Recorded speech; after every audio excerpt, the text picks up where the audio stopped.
ये अस्थायी विकलांगता उत्पन्न कर देता है। और आपको जानकर के आश्चर्य होगा कि ये दुनिया में किसी बीमारी के नाते अस्थायी रूप से विकलांगता उत्पन्न करने वाला एक प्रमुख बीमारी है। और इसलिए इसके ऊपर बहुत सारी एजेंसियां दुनिया की इस पर फोकस हैं।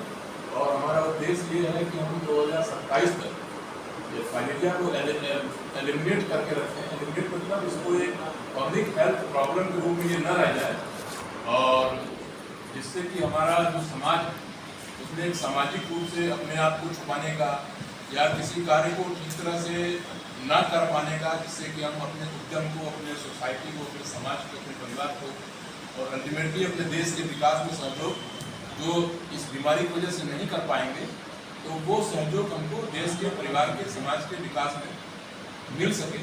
इसलिए सरकार द्वारा ये कार्यक्रम चलाया जा रहा है, जिसमें कि फाइलेरिया रोग का आगे प्रचार ये क्या कहते हैं प्रसार न हो इस बीमारी का, और हमारी आने वाली जो पीढ़ी है या जो पीढ़ी अभी है जिनको ये रोग अभी वो नहीं ग्रसित हुए हैं, वो फर्दर इस बीमारी से ग्रसित ना हो पाए। इसके लिए 10 अगस्त से लेकर के 2 सितंबर तक, जिसमें प्रमुख रूप से हम लोग 10 अगस्त को मैक्सिमम आबादी को कवर करेंगे, जिसमें कि ये सभी फाइलेरिया रोगी जो दवाएँ होती है, 2 तरह की दवाएँ होती हैं, एक DEC जो गैस है कार्बामेजिन और दूसरी एल्बेंडाजोल। ये लोगों को एक साथ सबको खिलाई जानी है, जिससे कि एक साथ सभी के अंदर ये दवा जाए और सभी लोग एक साथ अगर इस बीमारी से जो कृमि उनके अंदर है, अगर वो एक साथ सभी लोगों के बीच में ये कृमि मर जाते हैं या नष्ट हो जाते हैं, तो एक तरह से सोसाइटी को हम फाइलेरिया से मुक्त करा सकते हैं। और ऐसा माना गया है कि अगर हम डेली प्रतिवर्ष लगातार साल में एक बार इस दवा को एक ही समयावधि के दौरान समूह में सभी लोग ले लें, तो 5 साल के बाद हम इस रोग से मुक्त हो सकते हैं। इसलिए ये अभियान एक व्यापक स्तर पे चलाया जाता है। तो इसमें उत्तर प्रदेश के 27 जिलों में 10 अगस्त को ये अभियान भी चलाया जा रहा है। इसमें अपना जिला श्रावस्ती भी है। तो इसमें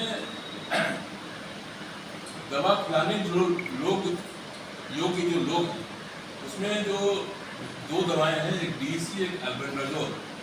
वो 2 साल से नीचे उम्र वालों को DEC हमको नहीं देनी होती है, और 2 साल से 5 साल तक के बच्चों को 1 गोली खिलानी होती है, और 5 साल से 15 साल के बीच के बच्चों को 2 गोली खिलानी होती है। 1 गोली 100 mg की आती है, और जो भी 15 साल के ऊपर हैं उनको 3 गोली खिलानी होती है, यानी 300 mg खिलानी होती है।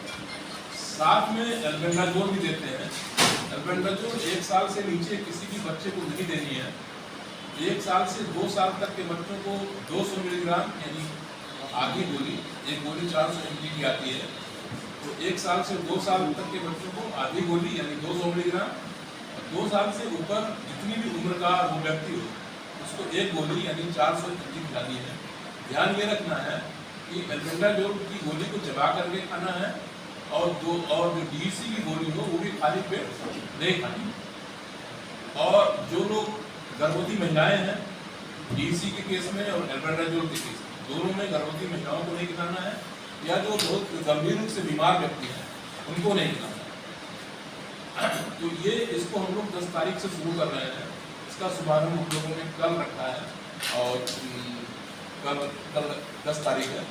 तो उसके बाद से ये एक बार हम लोग कल ही अपने जिले के 35 स्कूलों में कई टीम बना करके हम लोग एक साथ कल इसको कवर करेंगे, जिससे हमारी स्कूल जाने वाली जो आबादी है बच्चों की, वो मैक्सिमम हम लोग चाहते हैं कि कल ही इसको कवर कर लें।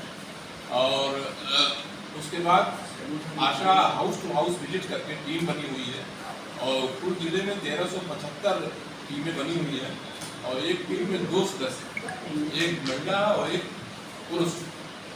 तो इसमें जो फाइलेरिया के नाते जो विकृति होती है, वो तो आप लोग अभी वीडियो में देखे होंगे कि पैरों में एक अस्थायी सूजन डेवलप कर जाती है, जो कि लाइलाज होती है। इसको फिर हम किसी ऑपरेशन से या दवा से ठीक नहीं कर सकते। दूसरी, कभी कभी तो स्त्रियों के केस में जो स्तन होता है या जो आँख का हिस्सा होता है उसमें भी सूजन आ सकता है। पुरुषों में इस वायरों के सूजन के अलावा उनके अंडकोशों में सूजन आ जाती है, फाइलेरियल हाइड्रोसील के नाम से हम जानते हैं। तो वो भी आप जानते हैं कि फाइलेरिया का जो हाइड्रोसील या हाइड्रोसील किसी वजह से अपने तराई करती है, तो उसका मुख्य कारक जो है फाइलेरिया होता है।